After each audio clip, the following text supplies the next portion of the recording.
You are welcome to Breakfast Central. It's time for us to find out what's trending around the continent in terms of entertainment, and who better to give us the entertainment trending gist but the one and the only DOB. Good to have you, Bolanle Oluchi Babalola. Hi, hi. What's happening, Bolanle? You're taking your time to come in. You are booting. You know how it is Monday morning. Good morning, Olive. Good You've used all morning. your energy to turn up in the weekend. You're not giving us leftover.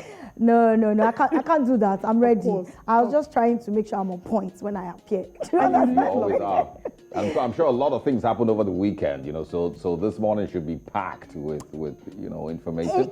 It should be. Some of which you already know. But then, for the ones you don't know, entertainment is here to bring you all the details. All right, quick one. Let's start off with news from South Africa. South Africa's singer and influencer Lerato Malpon Malapo, known to many as Lira, shared news of her recovery yesterday on Instagram, putting the minds of fans and colleagues to rest after the news that she suffered a stroke last month was announced to the public. Recall the news of her health was shared on April 19th via her social media pages.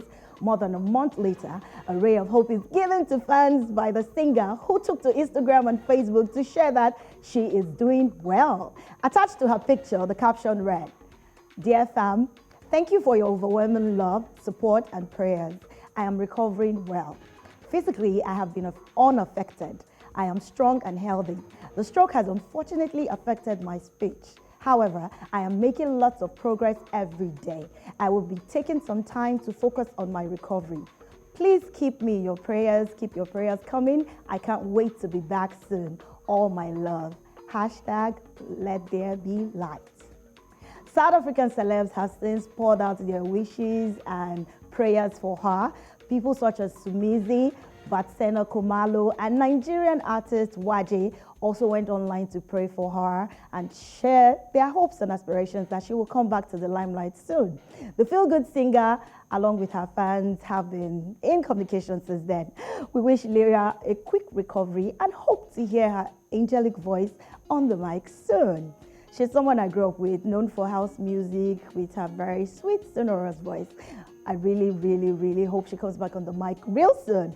All right, back to Nigeria. Popular Nigerian comedian, actor, and activist Debo Adedayo, popularly known as Mr. Macaroni, is in the news again. This time, he says, irrespective of criticism and backlash from his last skit about the styles adopted for his comedy, he won't stop using women for his content.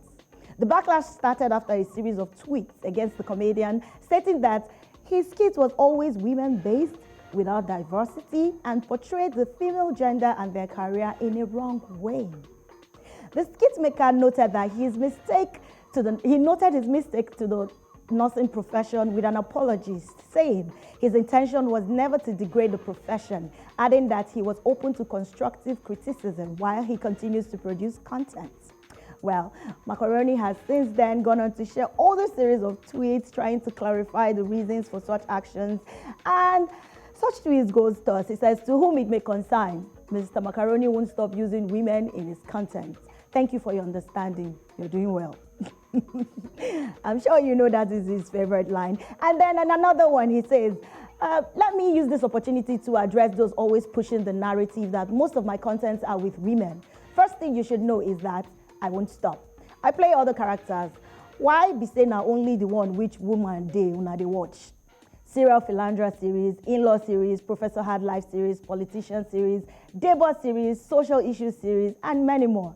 These are all the different series and contents that portray on our reality daily. Don't think for a second I won't stop featuring Freaky because of you." Okay, because Macaroni definitely had a lot to say on that. And I, for one, am one of his fans and we sure enjoy his content. But then we all know that there's boundaries to this thing. Olive. Yes, absolutely.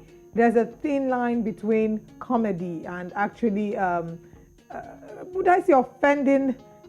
Comedians have it very thin for them. You can easily offend a gender, a group of people. It's a very thin line that one must be careful. And we do see that lots of Nigerian comedians sometimes tilt to the other side. Well, We'll just Yeah, we just have I to be mean, careful. good thing for me is, the fact that he mentioned that there's other things that he also puts out there. Yes, The fact that yes. one of them, gets on, a person's nerves doesn't necessarily paint who he is as a comedian. And another thing is, I feel like, in the age that we are now, a lot of people, get triggered by certain things that really could be overlooked. lot of people are It's comedy, sensitive now. Well- but it's also fine that he's willing to accept criticism where necessary. No, he's and not make in amends. this area, because he said that he will not stop.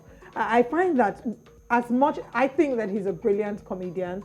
I like the work that he's done in terms of social activism. I think it's Yes. commendable, absolutely. But I also find that I find some of the comedy uncomfortable, not just in this scenario, with many comedians, and in the way that women are being portrayed and sexually objectified. I think that is something to look at. It's an uncomfortable conversation to have. It's a thing that nobody likes to say, or a lot of people don't like to say, because there's a fear of, not wanting this person to cancel you. But we must say the truth. It is what it is. Women are being sexually objectified in comedy, and we must be careful. Comedy also is an interpretation of what society looks like. Well, there's that, But also art, life imitates art. The more you project it, the more, it seems that you're starting to normalize it and make it okay we have younger people on Coming social up, media. looking up to us.